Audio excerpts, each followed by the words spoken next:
Hello everyone, welcome to our channel The Success Master. তোমরা সবাই কেমন আছো? আশা রাখছি সবাই খুব ভালো আছো। আমি সুস্মিতা, আমি আজকে তোমাদের জন্য ইংলিশ প্যারাগজি থেকে প্র্যাকটিস সেট নিয়ে এসেছি। ইংলিশ প্যারাগজি থেকে ইম্পর্টেন্ট যে কনসেপ্টগুলো রয়েছে সবগুলি কনসেপ্টই আমি ডিসকাস করেছি। তো যারা সেই ক্লাসগুলি দেখোনি তোমরা আগে কনসেপ্ট ক্লাসগুলি দেখে নাও, তারপর এসে প্র্যাকটিস ক্লাসগুলি দেখো, তাহলে তোমাদের অনেকটাই সুবিধা হবে। তো আজকে হলো প্র্যাকটিস সেট 1 ফ্রম ইংলিশ প্যারাগজি। তো এখন তাহলে দেরি না করে আজকের ইম্পর্টেন্ট ক্লাসটা আমি শুরু করছি। So first one, according to the language teaching experts the early education of child should be in.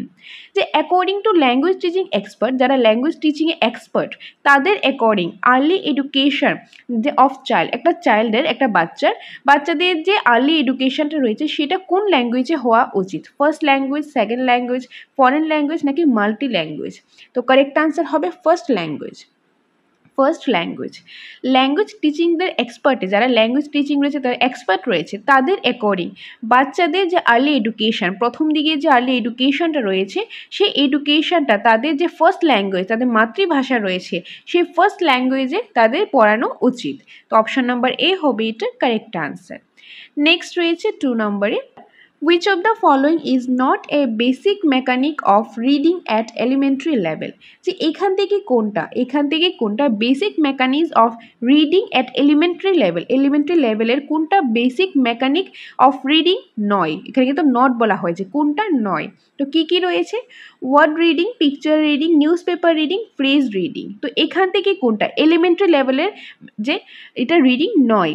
কি হবে? কারেক্ট আনসার হবে নিউজ পেপার রিডিং। এলিমেন্টারি লেভেলের মধ্যে ওয়ার্ড রিডিং হয়ে থাকে, পিকচার রিডিংও হয়ে থাকে, ফ্রেজ রিডিংও হয়ে থাকে, কিন্তু নিউজ পেপার রিডিং এলিমেন্টারি লেভেলদের জন্য নয়। তো এখানে কারেক্ট আনসারটা হবে option number C. Just because এখানে নট দেওয়া হয়েছে, যদি নট দেওয়া না হতো তাহলে কিন্তু বাকিগুলি কারেক্ট আনসার হতো। যেহেতু নট দেওয়া হয়েছে তার জন্য এখানে হলো news paper reading, because news paper রিডিংটা সেটা কি? সেটা এলিমেন্টারি লেভেলদের জন্য নয়। So option number C is the correct answer.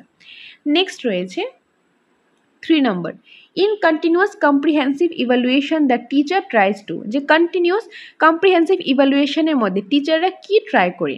Okay, so continuous comprehensive evaluation হলো সিসিই, যেটা তোমাদের কনসেপ্ট ক্লাসের মধ্যে আমি করিয়েছি। সিসিএ কি, সিসিএ কনসেপ্টটা সেটা কমপ্লিটলি আমি করিয়েছি। এনিওয়ে কি অপশান রয়েছে? Find out what extent the learning objectives are achieve, make the learner assess the teacher, identify special needs of learners in group, make the learner by cramming learning. তো এখানে correct অ্যান্সারটা কোনটা হবে? Correct answer হবে find out what extent the learning objectives are achieve. যে find out করতে লাগবে কি? What extent the learning objective are achieve, যে তারা লার্নিং অবজেক্টিভ কী অ্যাচিভ করেছে সেটা ফাইন্ড আউট করতে লাগবে। সেটাই যে সিসিইর মধ্যে কন্টিনিউয়াস কম্প্রিহেন্সিভ ইভ্যালুয়েশনের মধ্যে টিচাররা কি ফাইন্ড আউট করে? টিচাররা যে ফাইন্ড আউট করার চেষ্টা করে যে what extent the learning objectives are achieve, the learning অবজেক্টিভসগুলি সেটা অ্যাচিভ করেছে কিনা সেটা ফাইন্ড আউট করে টিচাররা। কিসের মাধ্যমে? সিসিইর মাধ্যমে, অর্থাৎ কন্টিনিউয়াস কম্প্রিহেন্সিভ ইভ্যালুয়েশনের মাধ্যমে। সো অপশন নাম্বার এ হবে এটা কারেক্ট আনসার। নেক্সট রয়েছে 4 নম্বরে, the right sequence for learning the 4 macro skills. The right sequence মানে যে 4 ম্যাক্রো স্কিল রয়েছে বা 4 ল্যাঙ্গুয়েজ স্কিলগুলো রয়েছে সেটা রাইট সিকোয়েন্স মানে কোনটার পরে কোনটা আসবে, কোনটা হবে? অপশানগুলি দেখে নিই। Writing, reading, listening, speaking. এটা তো হবে না, প্রথম তো রাইটিং আসবেই না। রিডিং, রাইটিং, স্পিকিং, লিসেনিং, এটাও হবে না। লিসেনিং, স্পিকিং, রিডিং, রাইটিং, হ্যাঁ এটা কারেক্ট হবে। কারণ যে কারেক্ট রাইটিং স্কিলের, যে ল্যাঙ্গুয়েজ স্কিলের কারেক্ট যে ল্যাঙ্গুয়েজ স্কিল রয়েছে তার যে রাইট সিকোয়েন্সটা রয়েছে সেটা হবে LSRW, listening, speaking, reading and writing. So option number C is the correct answer. যারা তোমরা কনসেপ্ট ক্লাসগুলি খুব মনোযোগ সহকারে করেছো তাদের জন্য কিন্তু খুবই ইজি একটা কোশ্চেন এইটা। সো অপশন নাম্বার সি হবে এটা কারেক্ট আনসার। নেক্সট রয়েছে 5 নাম্বার, স্কিমিং ইজ সাবস্কিল অফ। স্কিমিংটা কিসের সাবস্কিল? লিসেনিং, রিডিং, রাইটিং নাকি স্পিকিংয়ের? তো কারেক্ট আনসার কি হবে? Reading. Option number B reading. রিডিংয়ের সাব স্কিল বা রিডিংয়ের টেকনিক হলো স্কিমিং। রিডিংয়ের দুইটা টেকনিক কী ছিল বা sub skill, skimming and scanning. তো স্কিমিং কী, স্ক্যানিং কী, সেটা কিন্তু অলরেডি কনসেপ্ট ক্লাসের মধ্যে আমি ডিসকাস করেছি, একদম এক্সাম্পলের সাহায্যে খুব ডিটেইলে আমি ডিসকাস করেছি। যারা সেই ক্লাসগুলি দেখোনি তোমাদেরকে আমি বারবার বলছি, ইভেন আমি রিকোয়েস্ট করছি তোমরা সেই ক্লাসগুলি দেখো, আদারওয়াইজ তোমাদের এই প্র্যাকটিস ক্লাসটা তোমাদের জন্য অনেকটাই টাফ হয়ে যাবে। তার জন্য কনসেপ্ট ক্লাস দেখো, কনসেপ্টটা ক্লিয়ার করো, তারপরে সে প্র্যাকটিস করো, তাহলে তোমাদের জন্য অনেকটা ইজি হবে এবং হেল্পফুল হবে। ওকে, আর যারা নোটস নিয়েছো নোটের মধ্যে তোমরা পাবি। এনিওয়ে, নেক্সট রয়েছে 6 number, summarising, note making and reporting are associate with skill. যে সামারাইজিং, সামারাইজ করা, নোট মেকিং, রিপোর্টিং, এগুলি কিসের সাথে, কোন স্কিলের সাথে এগুলি অ্যাসোসিয়েট, কোন যে স্কিলের সাথে এটা রিলেটেড রয়েছে? রিডিং, রাইটিং, লিসেনিং নাকি speaking? Correct answer writing.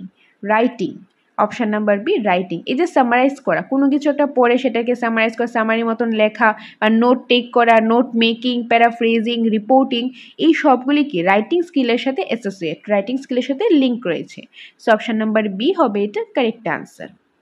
Next রয়েছে 7 number, holistic evaluation of learners is done by। যে holistic evaluation of learners, লার্নার্সের যে holistic evaluation রয়েছে সেটা কে নিয়ে থাকে, কার দ্বারা এটা ডান হয়ে থাকে? Unit and evaluation, term evaluation, continuous and comprehensive evaluation, month and evaluation, কিসের দ্বারা, কিসের দ্বারা holistic evaluationটা হয়ে থাকে? তো কারেক্ট আনসারটা কি হবে? কারেক্ট আনসার হবে কন্টিনিউয়াস অ্যান্ড কম্প্রিহেন্সিভ evaluation, অর্থাৎ সিসিইর মাধ্যমে, সিসিইর মাধ্যমে holistic evaluationটা হয়ে থাকে লার্নার্সের। So option number C. Next 8 number, what steps does a teacher have to undertake to facilitate reading habit of learner? যে কোন স্টেপটা টিচাররা নেই কিসের জন্য, যে রিডিং কেউ রিপিট হ্যাবিটটাকে, রিডিংয়ের যে হ্যাবিট রয়েছে লার্নারের রিডিং হ্যাবিটটাকে ফ্যাসিলিটেট করার জন্য টিচাররা কি স্টেপস নিয়ে থাকে? Reading news paper, library reading, picture and map reading, না অল অফ দ্য এবাব? তো কারেক্ট আনসার হবে অল অফ দ্য এবাব। কী হবে? All of the এবাব, option number D. As a teacher আমরা কী কী ফেসিলিটেট করতে পারি, কী কী সুযোগ প্রোভাইড করতে পারি স্টুডেন্টদের, যাতে তাদের যে রিডিংয়ের হ্যাবিটটা বা রিডিং স্কিলটা ডেভেলপ হয়, হ্যাবিটটা যাতে একটা হ্যাবিট হয় রিডিং পড়ার, সেটার জন্য আমরা অ্যাজ এ টিচার কী করতে পারি? তাদেরকে নিউজ পেপার দিতে পারি রিড করার জন্য, বা লাইব্রেরির মধ্যে কোনো রিডিংয়ের টাস্ক দিতে পারি, পিকচার বা ম্যাপ রিডিং দিতে পারি, বিভিন্ন ধরনের রিডিং অ্যাক্টিভিটিস তাদেরকে আমরা প্রোভাইড করতে পারি। তাহলে এগুলো যদি আমরা প্রোভাইড করি, ফেসিলিটেট করি, সুযোগটা দিই, তাহলে তাদের রিডিং হ্যাবিটটা হবে এবং রিডিংয়ের যে স্কিলটা সেটা ডেভেলপ হবে। এই স্টেপসগুলো আমরা ফলো করতে পারি। সো অপশান নাম্বার ডি হবে এটা correct answer, all of the above. Next রয়েছে, by education I mean an all-round drawing out of the best in the child, the man, body, mind and spirit. This was told by M.K. Gandhi. এটা কে বলেছেন? এটা মোহনদাস করমচাঁদ গান্ধী বলেছেন, Mahatma Gandhi. Option number A. Next রয়েছে 10 নম্বর, the primary aim of teaching English to the children is to develop their। যে primary aim কি, ইংলিশটা teach করা, চিলড্রেনদের যে আমরা ইংলিশটা টিচ করাবো, ইংলিশটা পড়াবো, সেটা তাদের প্রাইমারি এইম কি, তাদেরকে পড়ে কি হবে, তার এইমটা কি, লক্ষ্যটা কি, সেটাতে তাদের কি ডেভেলপ হয়? Writing ability, communicative ability, reading ability, reading and writing ability. Correct আনসারটা হবে communicative ability, option number B. Next রয়েছে 11 number, the first skill required for learning language. যে প্রথম স্কিল কোনটা, যেটা কোনো একটা ল্যাঙ্গুয়েজ যদি আমরা লার্ন করতে যাই, কোনো একটা ল্যাঙ্গুয়েজ আমরা শিখতে যাই, সেটার জন্য কিছু স্কিলের প্রয়োজন। 4টা বেসিক স্কিল আছে সেটা আমরা জানি, এল, এস আর ডাব্লিউ। তার মধ্যে দেখ প্রথম কোনটা, এখনই জাস্ট বললাম এল, এস আর ডাব্লিউ, অর্থাৎ লিসেনিং। লিসেনিংটা first, listening first, listening then speaking then reading then writing. এই যে 4টা বেসিক স্কিলস কোনো একটা ল্যাঙ্গুয়েজ শেখার জন্য। তো প্রথমটা হলো লিসেনিং, তো এখানে হবে অপশান নাম্বার সি। 12 নম্বরে রয়েছে, which of the following doesn't come under the sub skills of speaking। এখান থেকে কোনটা, কোনটা যে স্পিকিংয়ের সাব স্কিলস নয়, কোনটা এখানে স্পিকিংয়ের সাব স্কিলস নয়? ফ্লুয়েন্সি, ক্লিয়ারিটি, দেন প্রনাউন্সিয়েশন, স্কিমিং, কোনটা নয়? তো কারেক্ট আনসারটা কি হবে? তো কারেক্ট আনসারটা এখানে হবে স্কিমিং। স্কিমিং, কারণ স্কিমিংটা হলো কিসের সাব স্কিল? স্কিমিংটা হলো যে রিডিংয়ের sub skill, skimming and scanning হলো রিডিংয়ের সাব স্কিল, আর এখানে বলা হচ্ছে স্পিকিং, স্পিকিংয়ের সাব স্কিলস হলো ফ্লুয়েন্সি, ক্ল্যারিটি, প্রনাউন্সিয়েশন, এইগুলি। তো এখানে হবে option number D. Next 13, holistic development of the learner can be well assessed through। The holistic development of learner can be well assessed through month and evaluation, month end evaluation, unit end evaluation, term and evaluation, continuous comprehensive evaluation. And the correct answer is continuous comprehensive evaluation. Option number D. Option number D. Next, 14. Which of the following is not a principle of communicative language teaching? এখান থেকে কোনটা যে communicative language teaching এর principal নয়? Option কি রয়েছে? Instruction is contextual and meaning based, learners interaction is maximized, repetition and drilling are used maximally, errors are valued as evidence of learning. এখানে correct আনসারটা কি হবে? Repetition and drilling are used maximally. Okay, তো এইটা হলো একটা principle কিসের? Communicative language টিচিংয়ের।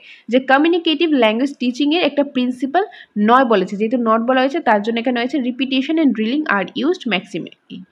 Next, 15 number. Remedial teaching is use and effective learning strategies for helping. Remedial teaching is used as a useful and effective learning strategy for helping the bright learners, the gifted, the dropouts, the slow learners. Remedial teaching কাদের জন্য effective হয়, useful হয়? তো এখানে correct আনসারটা কি হবে? Correct আনসারটা হবে, তো এখান থেকে দ্য গিফটেড বলো, ব্রাইট লার্নার্স বলো, সবচেয়ে বেশি অ্যাপ্রোপ্রিয়েট কোনটা হয়? সেটা দ্য স্লো লার্নার্স।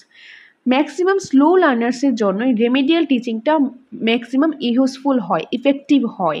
যে রিমেডিয়াল টিচিংয়ে কী হয়? রিমেডিয়াল টিচিংয়ে আমরা কোনো একটা কিছু পড়ালাম, টিচ করলাম, টিচ করার পর সেটা একটা টেস্ট নিলাম, টেস্ট নিয়ে যখন দেখলাম কোনো স্টুডেন্টের যে কিছু জায়গায় উইকনেস রয়েছে, যদি তার স্ট্রংনেস থাকে ভালো কথা, যদি উইকনেস থাকে তাহলে সেই উইকনেসের মধ্যে আমরা অ্যাজ এ টিচার কাজ করব, সেটার মধ্যে আমাদের টিচিং স্টাইলটা চেঞ্জ করবো বা স্টুডেন্টের যেটা নিড তার অ্যাকর্ডিং টিচিং স্টাইলটাকে প্ল্যান করে আবার টিচ করব, তারপর আবার টেস্ট নেব। তো এরকমভাবে কী করা হবে? পোর লার্নার্সদের আইডেন্টিফাই করা যাবে, তাদের যে রিমুভ রয়েছে, গ্যাপ রয়েছে লার্নিংয়ের মধ্যে, সেই গ্যাপটাকে ফিল করা যাবে। তো এইভাবে করে রেমিডিয়াল টিচিংয়ের যে প্রসেসটা চলে, আর রেমিডিয়াল টিচিংটা বেশিরভাগটা ইউজফুল হয়, ইফেক্টিভ হয় কাদের জন্য? স্লো লার্নার্সের জন্য। তো অপশন নাম্বার ডি হবে এটা correct answer. 16 number, grammar should be taught. Grammar should be taught in isolation through rules in context special classes. কীভাবে গ্রামার কীভাবে পড়ানো উচিত? তো কারেক্ট আনসারটা কী হবে? In context. In context, option number C, in context. Next, 17. Which is not a principle of teaching and learning English at elementary level as per NCF 2005? এখান থেকে কোনটা প্রিন্সিপাল নয়? কিসের? টিচিং অ্যান্ড লার্নিং ইংলিশের at elementary লেভেলের as per NCF 2005-এর যে এটার লেভেলের এলিমেন্টারি লেভেলের অ্যাজ পার NCF 2005-এর অ্যাকর্ডিং কোনটা এখান থেকে প্রিন্সিপাল নয়? কিসের? Teaching and learning of English. So correct আনসারটা কী হবে? অপশানগুলি একবার দেখে নিই। Building learners familiarity with language in meaningful situation, complementing and supplementing teacher inputs, using existing cognitively and linguistic resource of learning, putting emphasis on learning the rules of grammar. তো এখানে correct আনসারটা হবে putting emphasis on learning the rules of grammar. So option number D হবে এটা correct answer. এইটা হলো principle নয়। তো option number D. Next, 18. Phonology is. ফনোলজিটা কি? যেটা আমরা যে 6 নম্বর টপিকের মধ্যে আমরা পড়েছিলাম যে ফনোলজিটা কি, আইপিএ কি, বা ভাওয়েল সাউন্ড, কনসোনেন্ট সাউন্ড সবগুলি নিয়ে ডিসকাস করেছি। যারা কনসেপ্ট ক্লাসগুলি দেখেছো তাদের জন্য কিন্তু এই কোশ্চেনটা অনেকটাই ইজি হয়ে যাবে, যারা দেখোনি তোমাদের জন্য একটু ডিফিকাল্ট হয়ে যাবে, তার জন্য আমি আগেও বলেছি তোমরা আগে কনসেপ্ট ক্লাসগুলি দেখে নাও। এনিওয়ে, ফনোলজিটা কি, অপশানগুলি কী কী রয়েছে সেটা একবার দেখিনি। The study of how sounds are formed with sound patterns in a language or across languages. The study of perception and production of sound. The process of arranging words and phrases to create a well-structured sentence in a language. The philosophical and linguistic study of meaning of a language. এখান থেকে phonology কি? তো তার আগে আমাদের জানতে লাগবে যে ফনোলজি জিনিসটা সেটা কি। মনে রাখবে খুব সিম্পল, এখন যে আমি কথাগুলি বলছি, এই যে কথাগুলি আমি প্রডিউস করছি, এই যে সাউন্ড বেরোচ্ছে, কথা বলছি, সাউন্ডগুলি আমি প্রডিউস করছি, একটা সাউন্ড বেরোচ্ছে, সাউন্ডটা হলো ফনেটিক্স। তাহলে এখানে অপশন নাম্বার বি হবে না, কারণ বিতে এটাই বলা হয়েছে the study of perception and production of sound. তো এটা তো ফনেটিক্স হয়ে যাবে, এটা ফনোলজি নয়, তাহলে এটা কাটা। তারপর আমাদের জানতে লাগবে যে আমরা যে এখন সাউন্ডগুলি করছি, এখন কথা যে আমি বলছি, একটা সাউন্ড বেরোচ্ছে, সেই সাউন্ডটা হলো কি, সাউন্ডটা ফনেটিক্স।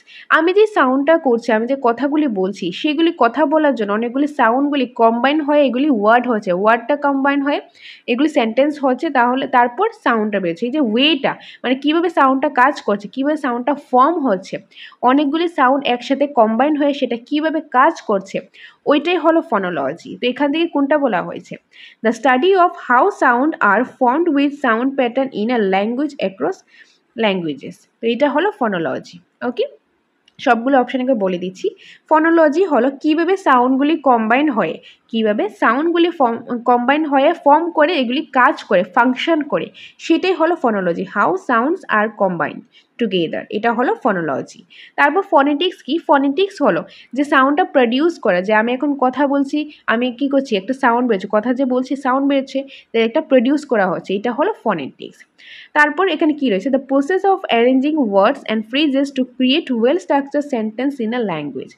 যে কোনো একটা ওয়ার্ডগুলি, ফ্রেজগুলিকে কম্বাইন করে সেন্টেন্স করা হয়, সেটা হয়ে যাবে সিনট্যাক্স। তারপর যদি philosophical and linguistic study of meaning বলা হয়, মিনিংটা আন্ডারস্ট্যান্ড করা হয়, সেটা হয়ে যাবে সিমেন্টিক। এখানে ফনোলজি কোনটা, ফনোলজি হলো option number A, the study of how sounds are formed with sound patterns in a language or across languages. তো এটা হলো ফনোলজি, সো অপশন নাম্বার এ। ওকে, সো অপশন নাম্বার এ হবে এটা কারেক্ট আনসার। নেক্সট রয়েছে 19, which of the following does learning to speak a language help a child in the process of learning?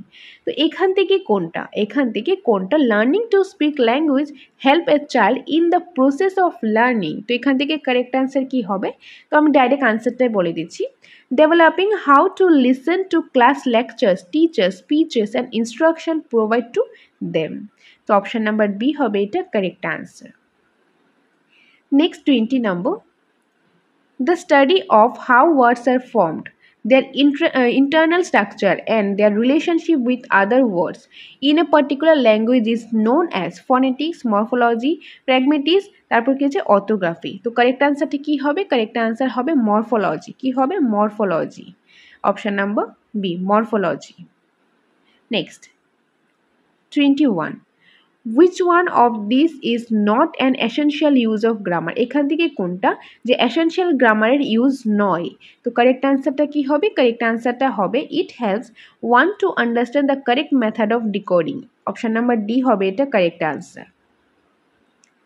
22, the method of using instructional strategies to draw out a student's attention or focusing on structure or form is called audio-lingual technique, cognitive communication language, EGI অর্থাৎ explicit grammar instruction, the grammar translation approach। তো এখান থেকে কোনটা correct answer হবে, EGI explicit grammar instruction, option number C.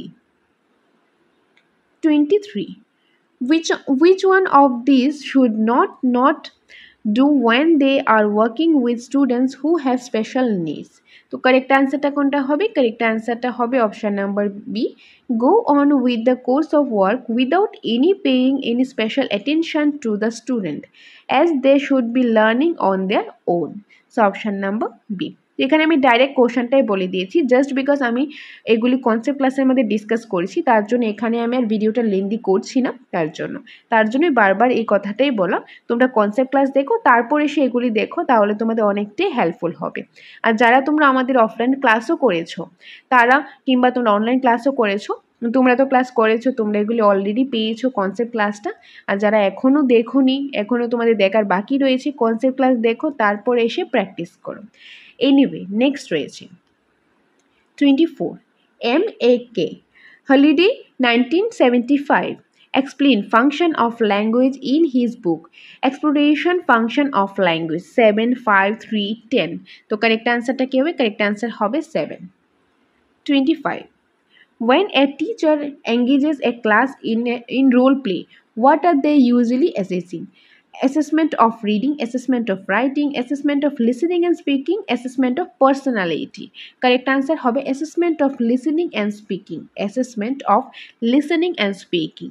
যদি কোনো একটা teacher ক্লাসের মধ্যে অ্যাজ এ টিচার তোমরা কি করলে রোল প্লে অ্যাক্টিভিটিটা এটা তোমরা স্টুডেন্টদের দিয়ে করাচ্ছ, তাহলে সেটা কি হবে, বা ধরো তোমরা নিজেরাই করলে, তাহলে কি হবে, যখন একটা রোল প্লে করবে, রোল প্লে করলে ক্লাসটা ইন্টারেস্টিং হবে, অ্যাট্রাকটিভ হবে, তাহলে বাচ্চারা শুনবে, তাহলে তার লিসেনিং স্কিলটা ডেভেলপ হবে, বা তারা যখন রোল প্লে নিজেরা প্লে করবে তারা নিজেরাও বলবে, তার স্পিকিং স্কিলটাও ডেভেলপ হবে।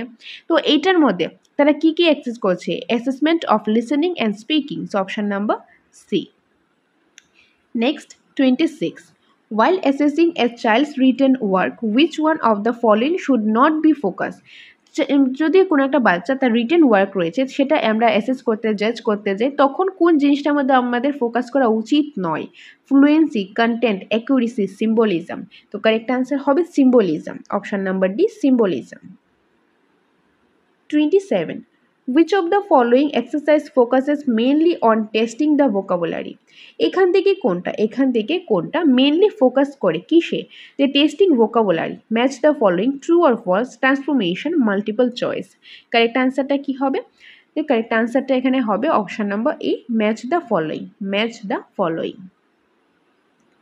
28, the purpose of giving grades or marks for a child work is known as recording, assessing, reporting, closing. তো কারেক্ট আনসারটা কি হবে, কারেক্ট আনসার হবে reporting, reporting, option number C reporting. 29, among the following assessment which one of these does not help in process of learning? কোনটা এখানে help করে না, the process of learning এর মধ্যে কোনটা এখানে হেল্প করে না, scolding the child, okay, then identifying the strength of a child, using the anecdotal records, then providing timely inputs and intervention. তো কারেক্ট আনসারটা কি হবে, কারেক্ট আনসারটা এখানে হবে স্কোল্ডিং দ্য চাইল্ড। এটা কোনো হেল্প করে না যে বাচ্চাদের বকাবকি করলাম, এটা হয় না, এরকম করা উচিত নয়, তো এখানে হবে option number A. Next 30, the smart board is a type of, smart board কিসের টাইপ, এটা as a resource, as a TLM আমরা বলতে পারি, সেটা visual activity aid, hearing aid, না ভিডিও অডিও ভিজুয়াল এইডস, নাকি শুধু স্পিকিং এইড। তো কারেক্ট আনসার হবে video audio visual aids, option number C. Smart বোর্ডের মধ্যে যে আমরা কোনো একটা ভিডিও চালালাম, কোনো একটা পিপিটির মাধ্যমে সাথে দেখলামও শুনলামও, তো এটা ভিডিও অডিও ভিজুয়াল এইডস, তো অপশন নাম্বার সি হবে এটা কারেক্ট আনসার। ওকে, তো এই ছিল আজকের ইম্পর্টেন্ট ক্লাস। আজকে আমরা টোটাল 30 ইম্পর্টেন্ট এমসিকিউস নিয়ে ডিসকাস করলাম ইংলিশ প্যারাগজি থেকে। আগে আমরা কনসেপ্ট ক্লাস করিয়েছি, আর আজকে সেটা ছিল প্র্যাকটিস সেট 1। তো প্র্যাকটিস সেট 1 থেকে আমরা 30টা এমসিকিউ নিয়ে ডিসকাস করেছি। এরকম করে আরও অনেকগুলি প্র্যাকটিস সেট আমি নিয়ে আসবো, তোমরা জাস্ট একটু ধৈর্য সহকারে আমাদের সাথে কানেক্টেড থাকো, তাহলে তোমরা অনেকগুলি ইনফরমেটিভ ক্লাস আমাদের এখানে পেয়ে যাবে। ওকে, আর তোমাদের যদি নোটসের প্রয়োজন হয়, স্পেসিফিকভাবে নোটসের একদম খুব সুন্দরভাবে সিস্টেমেটিক ওয়াইজ আপডেটেড নোটসের নিউ নোটসের প্রয়োজন হয়, তাহলে তোমরা আমাদের সাথে যোগাযোগ করতে পারো স্ক্রিনে দেওয়া নাম্বারে। আমাদের এখানে টেট 1, টেট 2 এবং এসটিজিটি সম্পূর্ণ নোটসটা অ্যাভেলেবেল রয়েছে অ্যাকর্ডিং টু সিলেবাস, একদম ফুল সিলেবাসের নোটস রয়েছে, আপডেটেড একদম নিউ নোটস রয়েছে। এই নোটের মধ্যে সিলেবাসের অ্যাকর্ডিং প্রথমেই রয়েছে কনসেপ্ট, বিস্তারিত আলোচনা প্রতিটা সাবজেক্টেরই, তারপর রয়েছে প্রচুর পরিমাণে কোশ্চেন অ্যান্সার আর এমসিকিউস। তো যাদের যাদের নোটসটা প্রয়োজন তোমরা নোটসটা নিতে পারো, এবং নোটের সাথে তোমরা স্পেশাল মক টেস্টও পেয়ে যাবে। তো তোমাদের নোটসের প্রয়োজন হয়, তোমাদের মক টেস্টের প্রয়োজন হয়, কিংবা ক্লাসেসের প্রয়োজন হয়, তোমরা ক্লাস করতে চাও, সেটার সুবিধাও আমাদের এখানে রয়েছে। তোমাদের যেটার প্রয়োজন সেটার জন্য তোমরা এই নম্বরে ফোন করে বিস্তারিত জেনে নিতে পারো, ডিটেলসটা জানতে পারো এই নম্বরে ফোন করে। ওকে, আর সকলকে অসংখ্য ধন্যবাদ পাশে থাকার জন্য। তোমরা পাশে আছো বলেই তোমাদের জন্য আমরা প্রতিনিয়ত ভালো ভালো ইনফরমেটিভ ক্লাস আমরা নিয়ে আসতে পারি। এইভাবেই তোমরা পাশে থাকো, সাথে থাকো। দেখা হবে তোমাদের সাথে পরবর্তী একটা ক্লাসে। Thanks for watching.